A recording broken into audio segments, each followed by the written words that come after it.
Thank you for watching, liking, commenting, sharing, and subscribing right now. I'm in Vancouver the other day. I met this guy named Chris, and we started talking, and he turns out he's spoken at Gnomedex before. And he starts telling me how tough the crowd is at Gnomedex.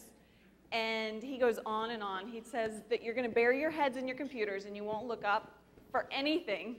And if I say anything you disagree with, you are going to just shout me down. And he doesn't stop there. He goes on and on and on about how you are going to be the toughest audience that I ever talked to. And all I'm thinking is, this is my very first time to ever speak in public. And so, hey guys, I'm Callie Lewis, and this is my husband, Neil Campbell. And together we produce an online video podcast called Geek Brief TV. And it's blatant conference span.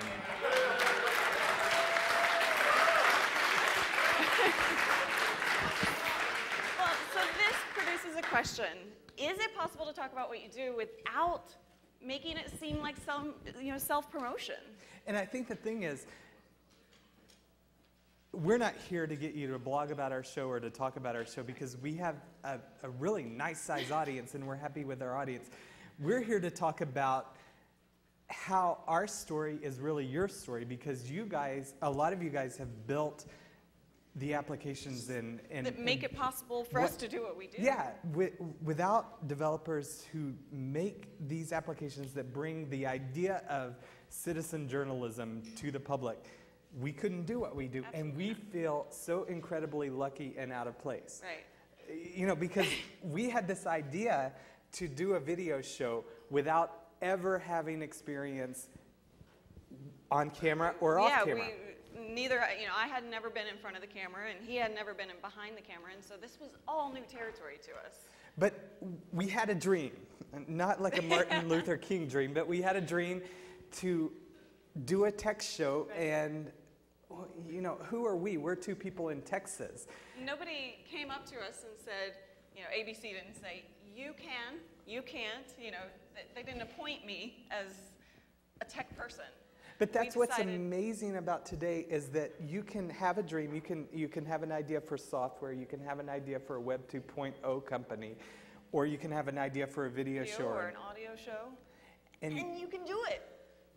And Guy Kawasaki yesterday. He always mispronounces I his name. always want to say Kawasaki. I don't know why. It's a motorcycle. Kawasaki. He was talking about don't worry, be crappy. And one of my favorite people in the world is Ira Glass. You guys know who Do he we is? have audio? Okay. Oh, this isn't the one, Neil. That is the one. No, this isn't the one that play audio. This is just the quote. But he talks. Oh. You guys just didn't hear it. But he said all video production is trying to be crap. And what he's talking about is like it's hard to produce good video because it's a lot of work. And that's how we feel. Like we produce crap and we're trying to be good. We're trying to reach the level of quality that we have in our mind, the taste that we have in our mind. And where are you going? Keep going. I'm being called. Okay. And so the thing is, when you have this idea to produce something, you have this taste in your mind. You might have an idea for software, and you have this idea of what it should be about, what it should look like, what it should feel like. But your skill might not reach that level. And that's kind of how we started our show. Absolutely. I mean, take a look at our first show, and it was crap. It was completely crap. We had the idea, and we had the desire to be better, but we put it out there, and it was crap, and still people watched. Who knows why? But take a look at the first, a little bit of a clip. I didn't want to do this. What? Before we show them that clip, let's just tell them what we did. Okay. Am I going off in the wrong direction? A little bit. We had this idea to do a video podcast in October 2005. And we had never had any video experience on camera or off. And we were inspired by Dawn and Drew. Does anybody know Dawn and Drew? Okay. Dawn and Drew. Yeah, some of you? We love Dawn and Drew. Well, they were the first couple to quit their day jobs and podcast full time.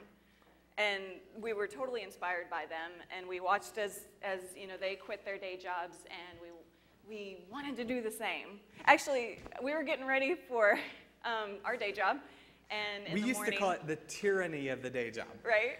Because we wanted to do something better than what we were doing, but we didn't know what to do. Yeah. And I was in the shower, and Neil poked his head in.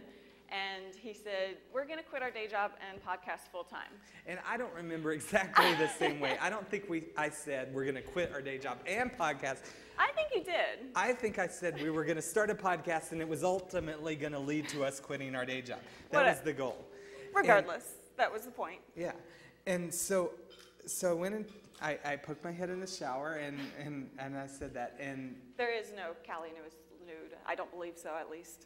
If you Google it and find it, let us know. But then we had this idea for a show, and we started with an audio podcast, and we decided, everybody says podcast about something that you love. Something that you're passionate about, something that you can talk about on and on and on. And so we love each other, we love martinis, and we decided... thought we would be Dawn and Drew. And yeah, we would try to be Dawn and Drew and talk about us, but we weren't Dawn and Drew. Nobody's Dawn and Drew. We were farthest from Dawn and Drew, I think. Yeah, I think so too. But we had this desire to podcast full time, and we started an audio show and tried to be Dawn and Drew, but we weren't Dawn and Drew. We got an audience of about 3,000 people, but it wasn't a very commercial idea.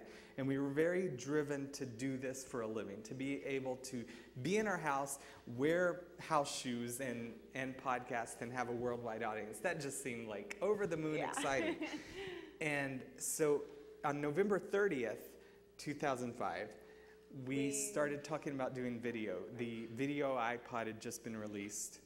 And so we sat down at our computers, both of us on different computers, and went to GoDaddy.com and started typing in names. GB1, GB2, no, GB3. That's spam. Oh, sorry. So we started typing in names, and we just, I don't know. We came up with Go-Go Show. Yeah, like she would be the Go-Go Gadget girl, like Inspector Gadget. And then we also came up with what, Geek Peep. We have that name registered. Who knows? No idea. And you keep renewing it. I don't know why. I don't know either. And then we came up with the name Geek Brief, and all of a sudden it was like creativity diarrhea. Just ideas flowed from that. we were thinking, okay, she's Callie Lewis. Okay, that's not her real name, by the way. She's Luria Petrucci, which is very hard to Google. And it's very hard for people to pronounce and very hard to spell, although it's a beautiful name and it's reminiscent of your dad, and I love your dad, and so her name is Luria Petrucci, but we had this idea, okay, we're doing Geek Brief, so she's an international gadget spy, and she's the international director. No audio? We don't have audio, we're gonna... Oh no, you messed up his presentation. No, that's okay. Don't worry about it. What does it say? Callie Lewis, international gadget spy. So that was the idea, and it was just hours upon hours of this amazing time where we were just being creative and coming up with all these ideas. And the idea was that everybody in the world would have watches with video, and she would show up on the watch every day with just her face and say, I'm Callie Lewis, and this is your Geek Brief for today, and these are the gadgets you need to know about. Very James Bond kind of thing. And is that me? Okay, you want to keep talking? Do we need tape? Sorry, guys. It's fine, I've had it taped with me before. We're not going to tape you. I swear. How high do you need an audio guy? Switch sides. You better have strong tape because she sweats. Oh, I wasn't supposed to say that? I'm sorry.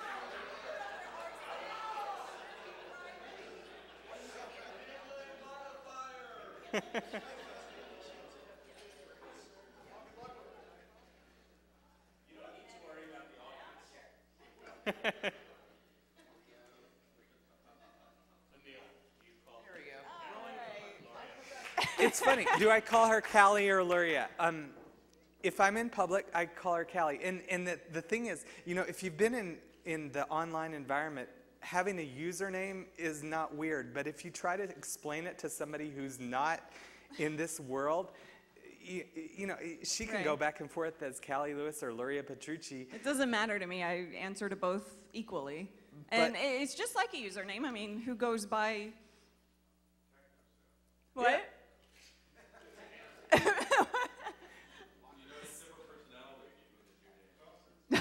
No, not different personalities.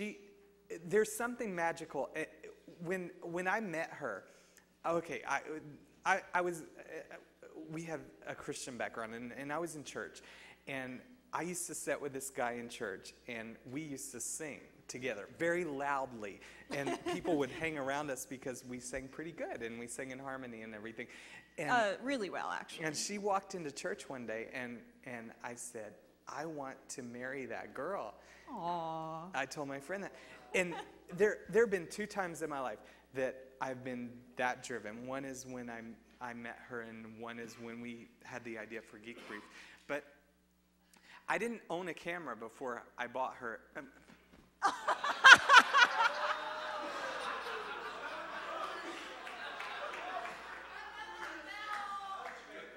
I didn't mean that. There are some things, I might say it again, that need to remain private. Yeah, I didn't own a camera until I met her, and I wanted to document this girl, and so I bought a camera.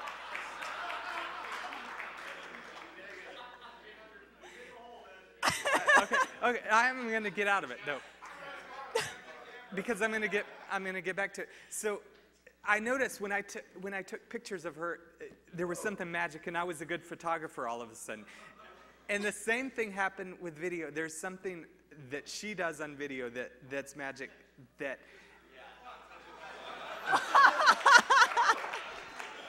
yeah, and those videos are not online, but. Okay, you want to take over? Okay. So do I call her Callie? I call her Callie a lot of times when we're in public, and do I notice a difference? Yeah, when she goes on camera, there's something that lights up about her. There's something that is different, but mostly it's just her. I'm a little bit more shy in person, or just a lot more shy. Just as if I'm not Callie or if I'm not in front of people. Yeah. And one of the things that comes up a lot is she really the geek, or am I just masterminding whatever this is? And anybody who thinks that doesn't have a clue, because all I care about is that the show looks good. She's the person who's into technology. The other day she was fixing her hair, and we got to the hotel room, and she was wetting her hair in the sink, and I said, are you going to wash her hair in the sink, because she doesn't usually do that? And she said, no, I just need to reformat it.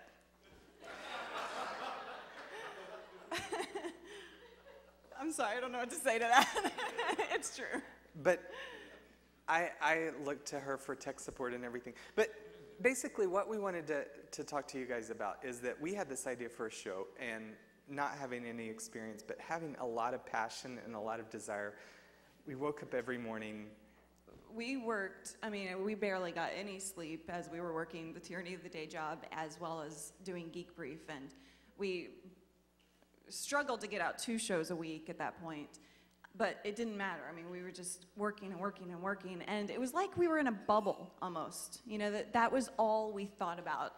I usually give work 150%. I'm a workaholic, and I always, whatever job I had, I always worked really, really hard at it and did my best. And at that time, when we started Geek Brief, I was so passionate about Geek Brief that I kind of slacked off. But, it was like we were in a bubble. That's how I can explain it. And I guess as we hear success stories of other people, that's sort of a common thread. Yeah, if you have an idea for software or for a video show, whatever it is, a lot of times what we tend to do is we tend to focus on our skill, and we had no skill when we started this show. Do we have audio yet? on this, and I want to show you what it was like when we started our first show. Hello, I'm Callie Lewis, and this is your brief for today. Remember that blind guy from Star Trek Generations, Geordi? There are green screen problems, It won't give a blind man audio, vision, video but he's sync not problems. racing. I'm looking down below the camera at the words. Yeah, we had a makeshift teleprompter kind of thing going on. Each eye create the equivalent of a 50-inch viewing screen. You can It's connect quite embarrassing. But And anytime you look back at your work, I think you think that, but that was what our December thoughts. 23rd, 2005. And we had this idea, and we knew a lot of people were going to get video iPods for Christmas. And so we wanted to get a show up, and we were very driven to get a show up and worked really hard to do that. But we didn't really expect an audience to show up because we knew that we didn't know what we were doing. We knew that we didn't have skills. We didn't even own a video camera when we had the idea for Geek Brief. But we were driven to do it. And then three weeks later, after we started the show, right, 3 weeks later, we were getting shut down by our hosting company because we were, had too much bandwidth. And so I got an email. We were shooting one night. It was late one night, and we got this email saying that we were going to shut you down because you're exceeding your bandwidth limit. And I wrote them back. I said, well, I'm sorry, but I thought we had unlimited bandwidth, which I know anybody who podcasts gets into that situation. And they wrote me back. Well, I told them, I said, well, what will you charge us? And what can we do? And they said, no, we don't charge you. We just shut you down. And so we kind of went into freak out mode, and we knew, like we said, we had been following Don and Drew and Pod Show, and we knew we wanted to be a part of them. And we started emailing everybody we knew that had anything to do with Pod Show. We emailed Adam Curry, we emailed Ron Bloom and Don and Drew and Richard Bluestein and everybody and anybody.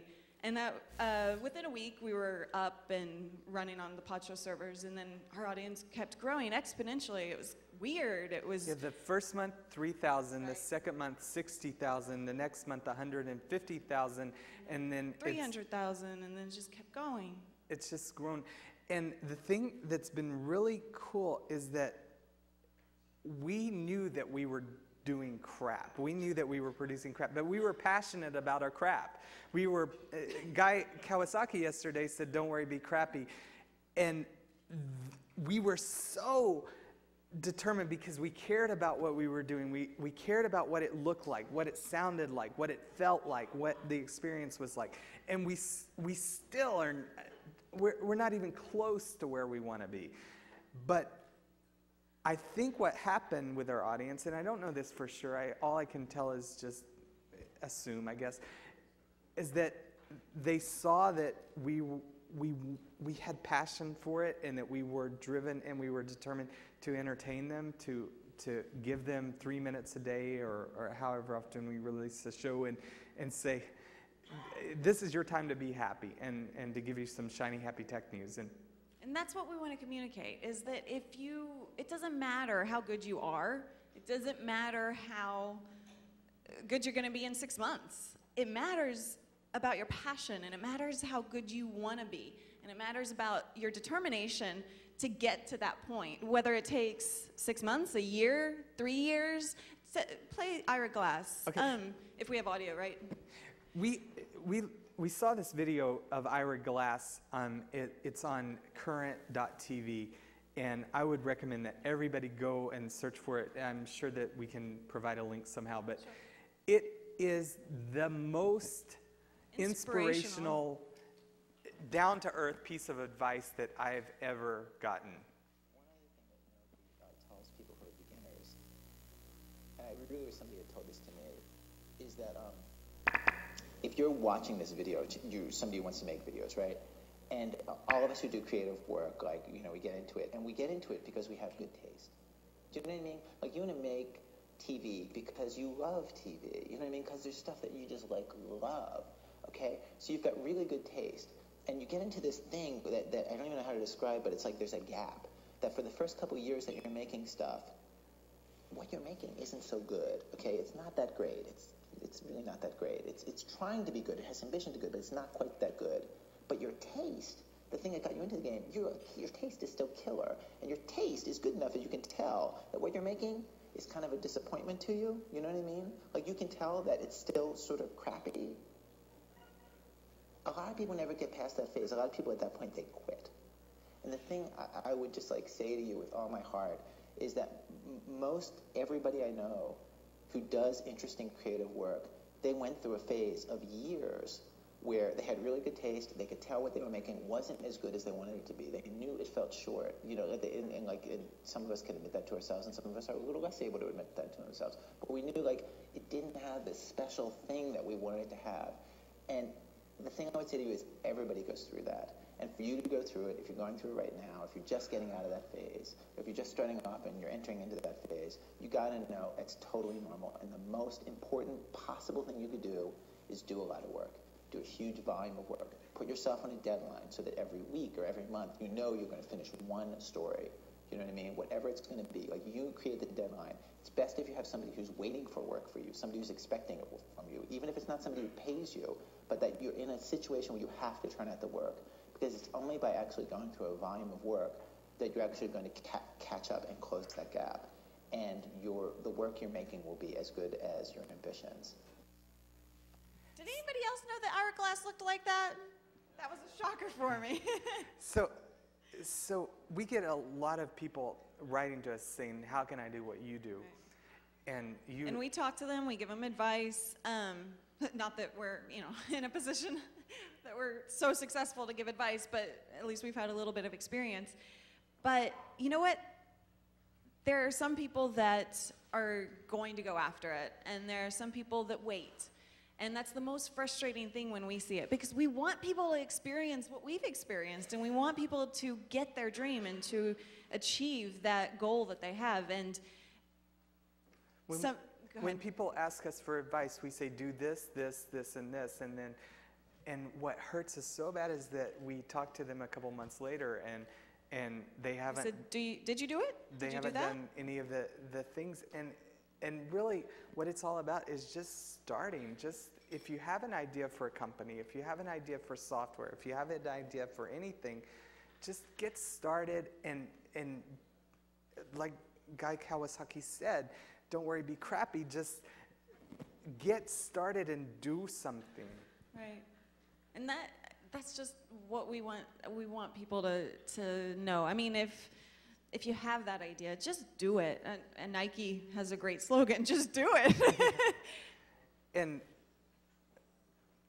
so the one thing that we wanted to show you is, like, even though we're not happy with where we are yet, we're a little bit further from where we started. Out of your iPhone. Twitter is an online phenomenon that combines SMS and RSS. It's like microblogging. I post something to my Twitter account, and anyone who subscribes will get the tweet. Pocket Tweets is an iPhone app built on the Twitter platform, and it improves the Twitter experience by providing a better interface for posting your tweets. It looks better and it's easier to read. My favorite feature is @replies, so you can see tweets to you even if they're not in your friend network. The iPhone has a great speakerphone, and I love using it on. And I don't want to make you watch our whole show. But the whole point is just start. You know, whatever you have in your mind, whatever you have as a dream, just start. And go for it, and keep getting better, and keep, striving for that dream or that talent that you know you have. Because we feel incredibly lucky to be able to do this for a living. We get to stay in our apartment. In our pajamas. And make, the top, yeah, the bottom down, shirt, she's but in her pajamas. But we get to make a show, and we have an international audience, and they respond, and that feedback, that back and forth with the audience is just an amazing thing, and it's an amazing time to be alive and to be able to do this. Absolutely. So I think that's pretty much it. If you guys have any questions or anything, yeah. How important are the outtakes to your success? Well, I would let Neil answer that, since you're the one who kind of... Okay, he asked how important are the outtakes. A lot of times at the end of our videos we have bloopers. I love them. There are a lot of people that don't watch them at all. They stop at the credits. And we specifically place them after the credits so that people don't have to watch them if they're not interested.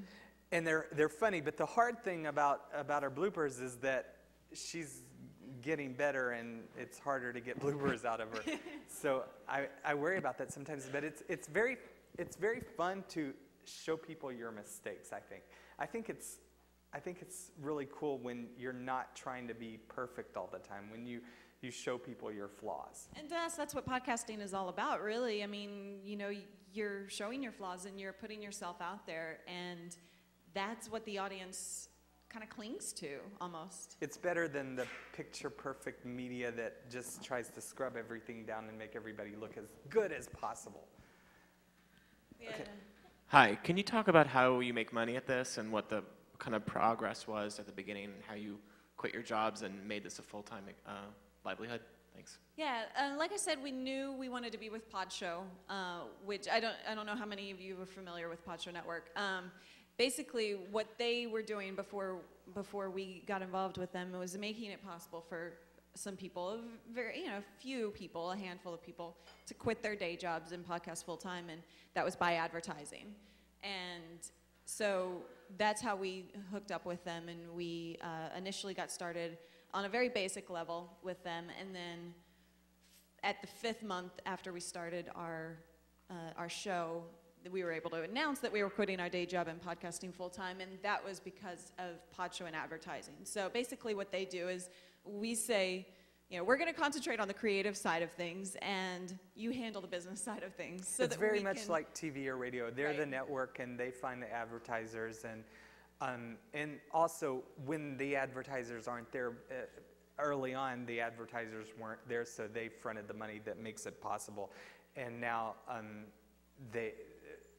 we have a good amount of advertisers in queue to sponsor the show.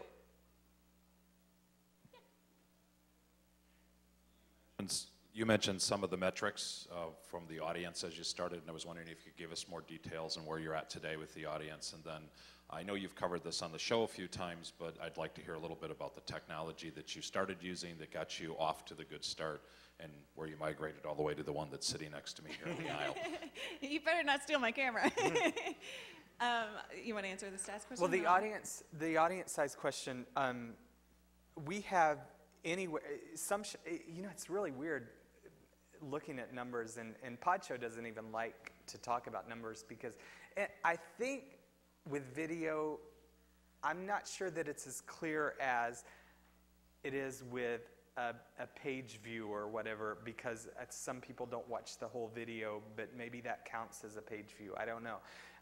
We typically get at a minimum 100,000 people downloading the show, and there are some shows that go into the millions. And I'm very skeptical when that happens because it seems to have no rhyme or reason. So. And there is actually an organization that is working on creating a stats. A standardization thank you. For web video and audio. I think on average we probably get around 400,000 downloads per show, but I wouldn't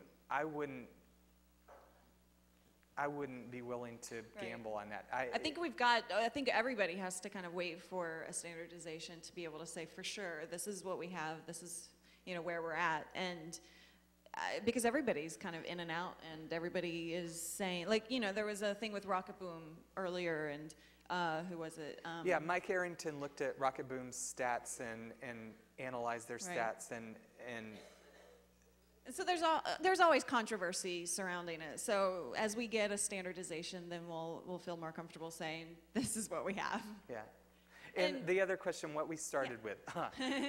We started with a Canon ZR200, I believe. It was a small digital $400 camera. Yeah.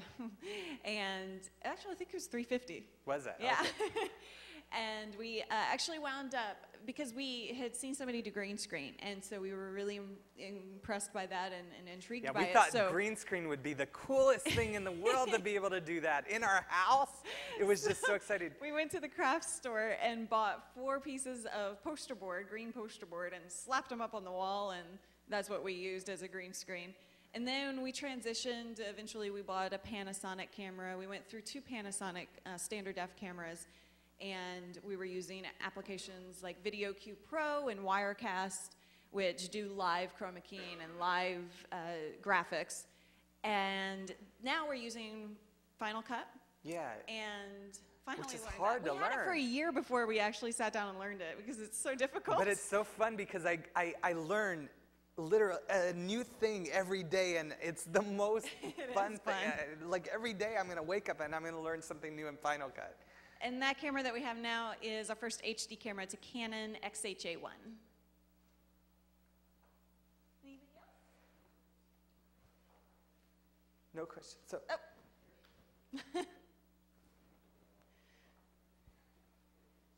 Hello. So the iCali new podcast you guys just started is really slick, like with the background music and all the graphics and the makeup and the staging, and it just makes it feel like it's maybe less accessible. Are you afraid of losing your audience? Are you going for the in vogue iPhone Apple audience?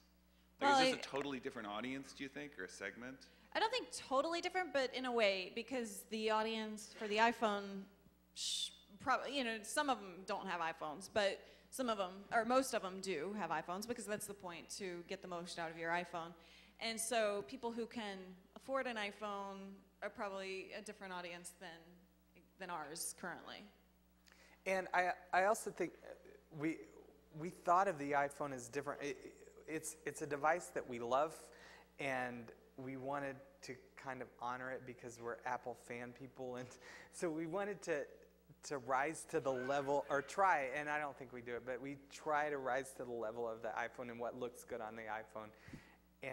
And then also, a lot of what we do is just experimenting. Just, okay, I figure out we can do this in Final Cut, so let's try to do it. Or you know, I have an idea, and I want to know if it's possible to accomplish it, so we try it.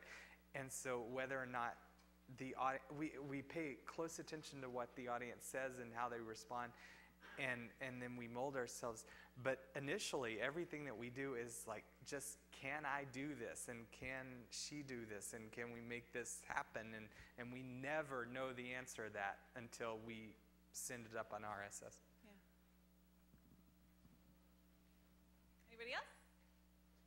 I think we're done a little early, so I apologize. There's somebody. Oh, is there somebody? You mentioned your previous jobs. Were you techies before? It didn't sound like you really loved your previous jobs, but just curious what you did before. Long story. Well, we had an internet company before the bubble burst, and we did web development. I started doing web development. Well, no, not really. I got on the internet in 1994 when Netscape released their first web browser, and I learned HTML, and I designed a website for a company, and that led to another job and another job and another job, and before long I had this little freelance company in Dallas doing web development. And when I met Callie, I taught her HTML, and she was better at it than me, and then she learned JavaScript and ASP. And so we were doing web development, and then the bubble burst, and that had been, 5 years or something, and we were burned out. So we kind of left the tech world. We went to work for a public storage company. Not public storage, but it was called Extra Space Storage. And we thought it was going to be a safety net job, you know, just because there aren't a lot of jobs you can do as a married couple and work together, and that was really important to us. And we had seen a sign that said hiring couples, so we inquired about it. And before it was like 30 seconds later, we were working for this company. And they turned out to be such a great company to work for. They treated us so extremely well, and we went to different places throughout the country and opened stores for them. And so we ended up working for them 5 years. And there wasn't anything in that intermediate period that really turned us on in technology like podcasting. And we kept reading gadget blogs, and you know, every day that was a part of our lives.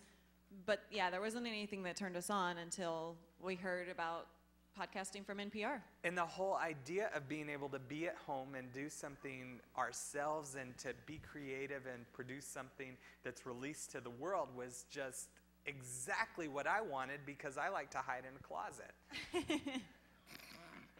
And so that's what we did. 15.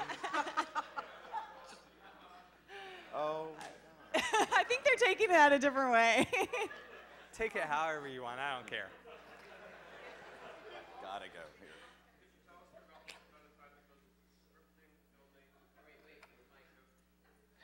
You want me to repeat his question? He said, can we tell you the relative amount of time that it goes into scripting and filming and releasing? It used to take us 16 hours a day because we didn't know what we were doing. We got that down to about 7. 7 hours, yeah, 7, 8 hours now. And the biggest amount of time is research, just finding the stories we want to cover. That probably takes 3 or 4 hours a day. Shooting only takes about 30 minutes. Compressing... If I don't make a lot of bloopers. No, even if you do, I don't think it takes more than about 30 minutes anymore. But compressing is what kills us, even though we have a very powerful Mac Pro, and it's got a lot of RAM. It's got has everything it needs, but it still takes a couple of hours to compress and upload. And compression is one of the hardest parts of video for the web. Is things that you do one day will break the next, and it just is so frustrating. I can't wait because audio we have MP3, and that's a standard across the board. Everybody uses it. But with video, we have all these different formats. And everybody wants a different format. Right. We get requests every day for a different format, and we can't possibly provide every single format for every single person. And so we try and gather the information and say, this is the majority of the people that want this and this. And so we have about 5 different format feeds right now. Mm-hmm. But that's frustrating. I can't wait. So somebody fix it. I can't wait till it's all standardized. So on the transcoding front, do you have a standard platform that your host is providing, or did you roll something out yourself? Do you mean what kind of format? No. So when you transcode, is it you basically have this framework where you plug in whatever format your video is recorded in, and it just does the transcoding for you, or do you spend a lot of time trying to go through each video and trying to fix it?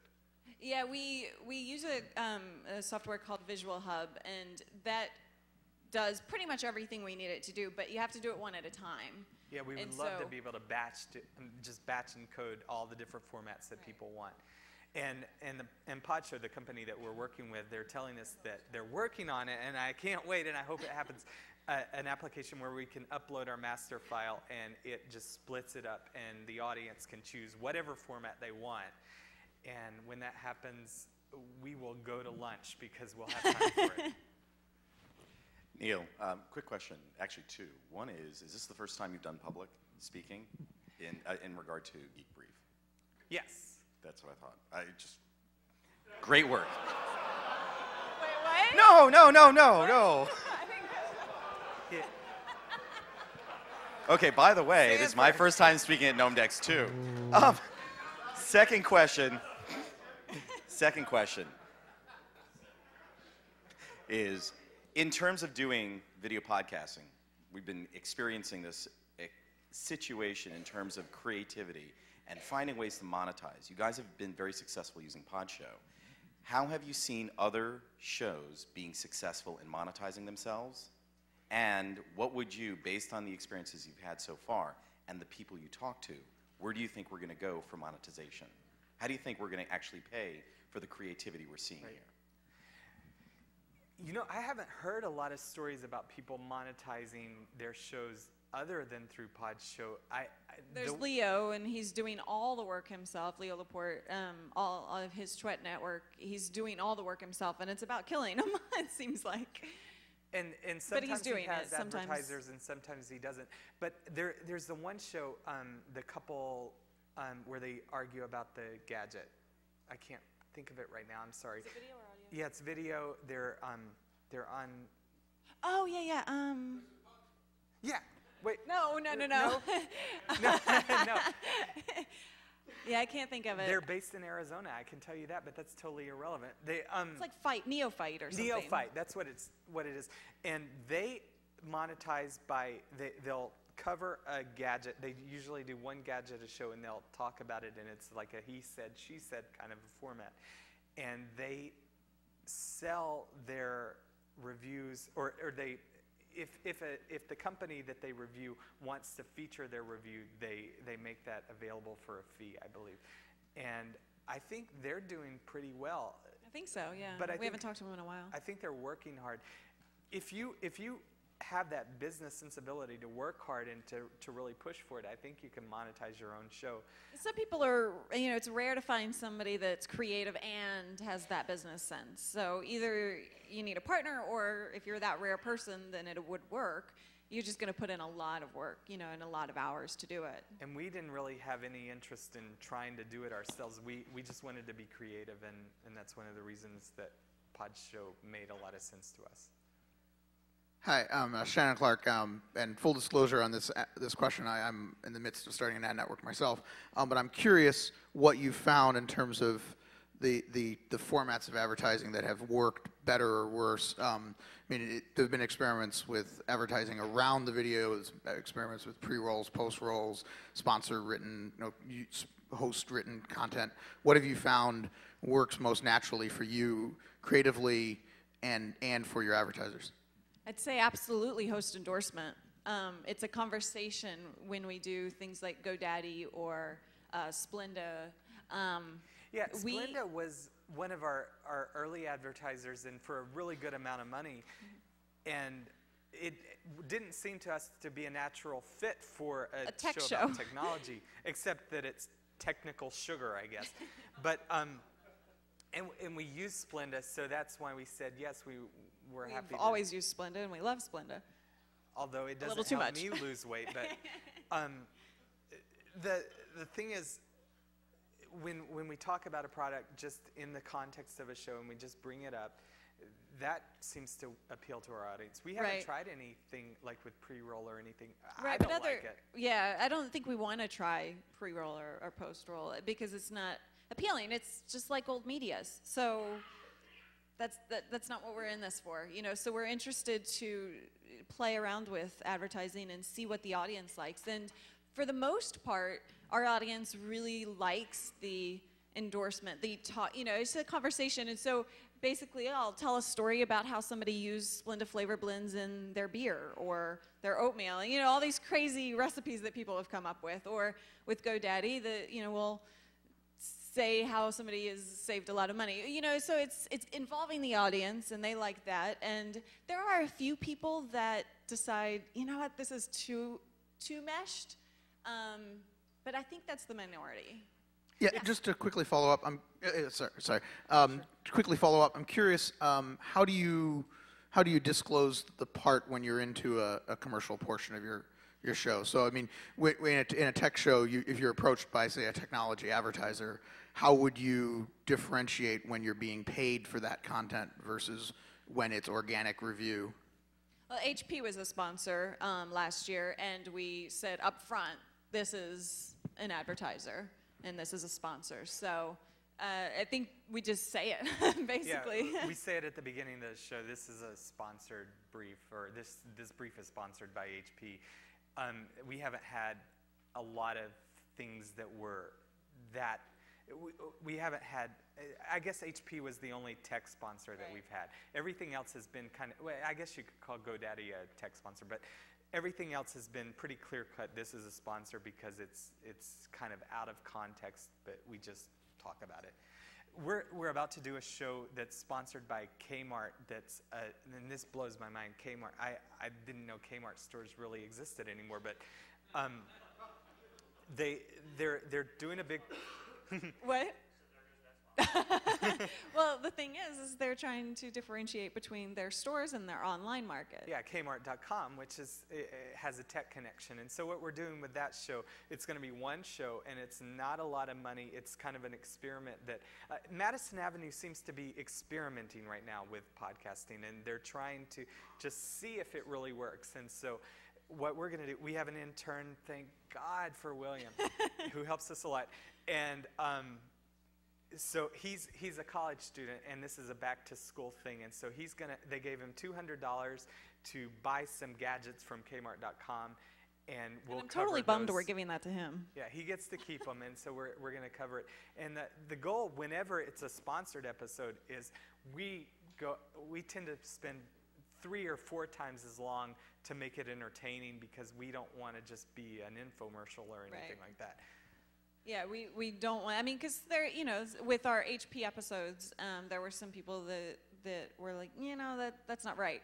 And so we do try and make it entertaining, and we try and, up front say, this is a sponsor, but this is what we really think about it. And we always have the freedom. That's what's great about podcasting, and the advertisers that are coming to podcasting is that they are saying, say whatever you want. If you have something bad to say it. If you have something great to say it. Just, we're trying to get our name out there. Okay, we're almost done. One more. Hi, I have a question. Can you distinguish the work that Podshow's doing for you versus what you're doing? Because when you talk about the advertisers, Splenda and GoDaddy, they're going and getting those people versus what are you doing to get people? Well, we don't go after advertisers. So they do all of the advertising go-getting. But we have full creative control. They don't tell us what to do. They don't tell us what to say. So does that help? And there are times that they've brought ideas to us that we've not wanted to participate in. I can't remember an example. There was one specifically, but we said, no, that's not for us. And Kmart was kind of close to that because Kmart didn't seem to be a fit, but then the idea of helping our intern made us happy. And so we were more into it for that reason, I guess. Do we have time for one more? Okay. Actually, I just have a comment. There's the Podshow approach, which you guys have taken and works for you, but we do video as well at Gear Live, and we actually do everything. And there are companies out there that you can monetize your stuff with, like PodTrack, Federated Media, if they accept you. There's Blueberry, which launched last year here at GnomeDex. So you can actually create your content and then join some of these groups and networks that will find advertisers and work with you. And after doing it for a while, you'll find advertisers that just contact you directly. So at this point, we're getting between $60 and $80 CPM for our content. That's awesome. Congratulations. I think the point is just do it, and we're not here pushing Podshow. We're not here saying that's the way for you. That was the way for us. Yeah, it made it very comfortable for us because we didn't have to worry about that at all. And I really admire anybody who goes out and just do everything themselves, because that's what attracted us to podcasting, the whole indie nature of it all, just being able to be independent and to be a voice in the world, and to not have somebody say, okay, I anoint you as a reporter for technology. We just said, okay, this is something I care about, and it's something I want to talk about, so I'm going to talk about it. And if people want to pay attention, awesome. That's the most exciting thing in the world, and it's such an honor to have people pay attention to what you do, and I just feel blessed every day. I think that's it. Anybody else? Okay. Thank you, guys. I hope that...